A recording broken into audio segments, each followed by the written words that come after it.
Apa sih hernia itu, Dok? Ya, jadi hernia itu adalah kalau per definisi itu penonjolan organ fisiologis ke celah yang seharusnya di orang normal itu tidak ada, Ya. gitu. Ya, itu bisa Hmm. menyerang pada pasien baik laki maupun perempuan, bahkan pada anak-anak juga. Jadi tidak memandang usia, hanya tipe hernianya yang berbeda-beda. Oh.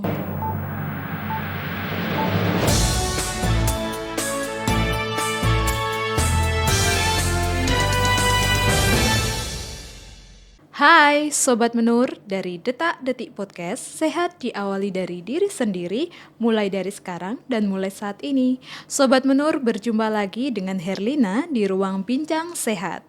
Kali ini kita bakalan ngobrol bareng dengan Dr. Reza Halim, Master Biomed SPB. Beliau adalah dokter spesialis bedah di Rumah Sakit Jiwa Menur. Halo dokter, apa kabar dok? Kabar baik, Mbak.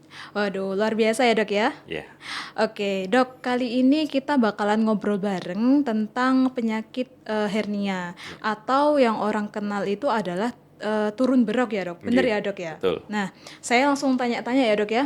Silakan. Apa sih hernia itu, Dok? Ya, jadi hernia itu adalah kalau per definisi itu penonjolan organ fisiologis ke celah yang seharusnya di orang normal itu tidak ada, Ya. gitu. Ya, itu bisa menyerang pada pasien baik laki maupun perempuan, bahkan pada anak-anak juga. Jadi tidak memandang usia, hanya tipe hernianya yang berbeda-beda. Oh, gitu. Terus kalau benjolan tadi ini, Dok, berarti benjolannya itu bisa menyerang organ apa saja, Dok? Atau bisa terdapat di organ apa aja? Ya, Kalau terkait hernia. ya. Jadi pada kasus hernia ini, penonjolan dari organ fisiologisnya itu bisa pada banyak lokasi. Mulai dari yang tidak nampak oleh mata kita, mulai dari herniasi di otak, kemudian hernia yang paling sering itu hernia yang di pusar atau bahasa kedokterannya itu hernia ventralis. Kemudian kalau pada pasien perempuan dilipat paha maupun pasien laki dilipat paha kanan atau kiri itu hernia inguinalis. Itu. Kemudian dari tipenya ada hernia inguinalis itu ada yang bisa di reposisi, yaitu yang reponibel atau yang irreponibel, yang tidak bisa masuk alias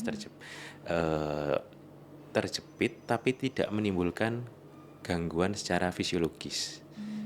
Itu ada juga hernia yang terjepit, ya, yang menimbulkan gangguan fisiologis seperti istilah kedokterannya hernia strangulata. Kira-kira gitu. Kalau gitu termasuk yang emergency. Ya. Dok, berarti ternyata hernia itu banyak macamnya ya, Dok. Maksudnya banyak menyerang organ ternyata. Tapi yang saya tahu dan orang awam tahu itu kan kebanyakan menyerang di lipat paha, Dok. Tapi ternyata dari penjelasan dokter tadi banyak banget dari pusar, lipat paha, terus apalagi tadi, Dok, yang sudah disebutkan dokter. Berarti, Dok, untuk penyakit lain gimana kita bisa membedakan penyakit hernia ini dengan penyakit yang mirip dengan hernia, Dok? Iya. Jadi hernia ini memang sering dikira orang tumor ya, namanya juga dari luar kelihatan cuma benjolan gitu. Iya, kan dikenal ada benjolan gitu, Dok. Betul. Ya, cuma sekarang kalau tanya ke saya gimana membedakannya, Oke. caranya mudah. Ya, kita ambil contoh yang paling sering hernia yaitu dilipat paha, baik pada pasien laki maupun pasien perempuan. Itu saat pasien dicoba untuk berdiri atau jongkok lama, mungkin sekitar 15 menit, biasanya di tempat yang defek atau cacat itu biasanya akan lama-lama akan muncul benjolan itu. Tapi saat pasien itu disuruh posisi berbaring, ditunggu 15-30 menit, maka benjolan itu akan hilang dengan sendirinya. Artinya, benjolan itu akan masuk kembali di lubang defek tersebut, kembali mengisi ke rongga perut atau rongga abdomennya. Gitu. Pada kasus hernia inguinal, hernia lipat paha yang reponibel, yang bisa tereduksi sendiri. gitu. Gitu. Ya, jadi cara membedakannya gitu. Kalau pada kasus yang benjolannya karena tumor, entah itu jinak atau ganas, pasien itu dengan perubahan posisi apapun biasanya akan relatif tetap ukuran tumor tersebut atau benjolannya. Ya. Gitu caranya. Berarti memang meskipun sama-sama benjolan, tumor sama hernia ini beda ya dok ya. Soalnya kan tadi kan dari posisi bungkuk, dari posisi telentang itu aja sudah bisa dibedakan benjolannya masuk ke defek, apa dok, ke lubang Ke lubang lewat defek. defeknya itu. Ya, ya. Betul. Oke, kalau gitu dok, hernia ini untuk pemeriksaannya apa aja dok? Ya, kalau untuk menegakkan diagnosis pada pasien ini benjolannya itu hernia atau bukan, itu kita bisa mulai yang paling mudah pemeriksaan fisik dahulu. Seperti yang tadi saya katakan, kita bisa masukkan jari pemeriksa gitu. Mungkin secara teknis bisa lebih enak langsung konsultasi ya, main-main datang ke poli bedah di Rumah Sakit Jawa Menur. Wah, Nanti iya dok. biar langsung konsultasi pribadi, nanti saya jelaskan karena masing-masing tipe hernia dan tipe pasien itu sangat-sangat personal, masing-masing beda gitu. Jadi kalau saya jelaskan biasanya penjelasannya detail dan banyak gitu. Tapi Panjang secara ya dok. umum, secara umum biasanya cukup dengan pemeriksaan fisik. Apabila kita ragu, bisa dikerjakan pemeriksaan yang lebih lanjut. Tapi jarang ya. Misal kasus-kasus tertentu kalau di otak itu herniasi otak mungkin cukup dengan CT scan.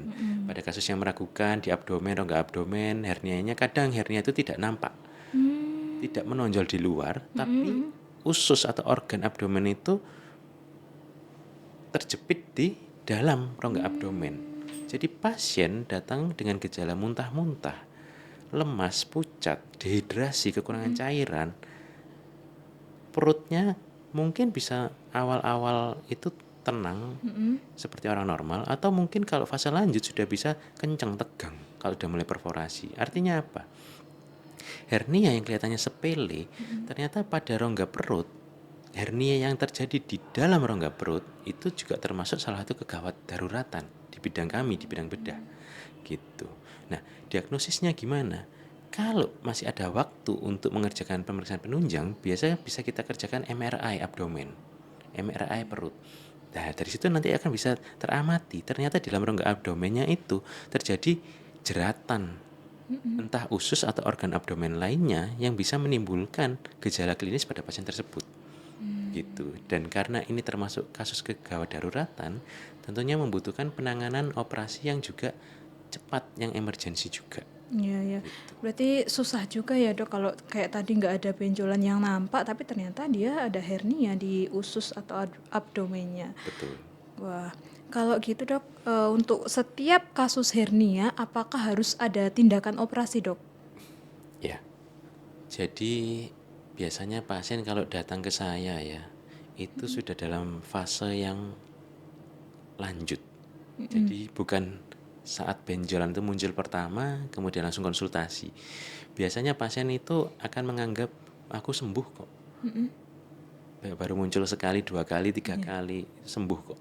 Bahkan ada yang tahunan nunggu sampai besar dulu hernianya baru ke saya. Baru ke dokter. Betul. Nah, dari sisi medis di bidang saya, sebenarnya hernia ini kalau kita lihat dari definisi dan pengertiannya, itu karena adanya defek, adanya cacat. Jadi cacat itu kalau tanpa operasi itu hampir pasti tidak mungkin jawabannya. Jadi memang penata laksanaan hernia yang terbaik adalah dengan operasi. Operasi. Ya, tapi beberapa pasien dengan kelainan medis yang indikasi memaksa untuk tidak bisa dilakukan operasi, biasa saya sarankan oke, boleh tidak operasi, tapi harus benar-benar dijaga dengan cara apa? Misalnya kalau hernianya pasien itu hernia di inguinal, di lipat paha, kita bisa sarankan dengan cara yang sudah lama yang diketahui banyak pasien, yaitu memakai celana ketat, celana hernia bahasa awamnya. Jadi gimana nih dok? Jadi defek di ujung di sisi lipat paha itu, baik di sisi kiri atau di kanan, yang bersangkutan itu ditutup dengan celana hernia. Jadi penutupnya itu bukan lewat teknik operasi, tapi dengan dari luar dengan celana hernia. Tapi biasanya pasien akan komplainnya gini, dok, ternyata kalau pakai celana hernia tuh seret ya, Ketat ya, Dok? ketat. Saya nggak nyaman, Dok. Oh, kadang tepinya tuh sakit, gores kulit saya. Keluhan pasien yang paling sering saya jumpai seperti itu. Iya. Makanya, kalau pada pasien ini dengan indikasi yang memaksa untuk tidak bisa dilakukan operasi atau operasi itu kontraindikasi. Misalnya pasien dengan gangguan jantung, pasien dengan autoimun yang mudah flare, mudah kumat, salah satunya. Maka saya sarankan dia terpaksa, Bapak atau Ibu, mohon maaf, satu-satunya jalan ya memakai ini, celana hernia ini. Mau nggak mau ya, Dok? Mau nggak mau kita nggak ada pilihan. Ya, kalau tanya ke saya, dokter kalau lecet gimana? Ya, mungkin untuk mendapatkan penanganan yang paripurna ya, kalau di rumah sakit jiwa ini kan dokternya lengkap ya. Kita Iya. sudah punya dokter kulit. Ya. Ya, silahkan saya konsultasikan ke bagian kulit. Nanti dicarikan cara pelembab atau krim atau apa. Ya boleh sesuai bidangnya beliau. Ya.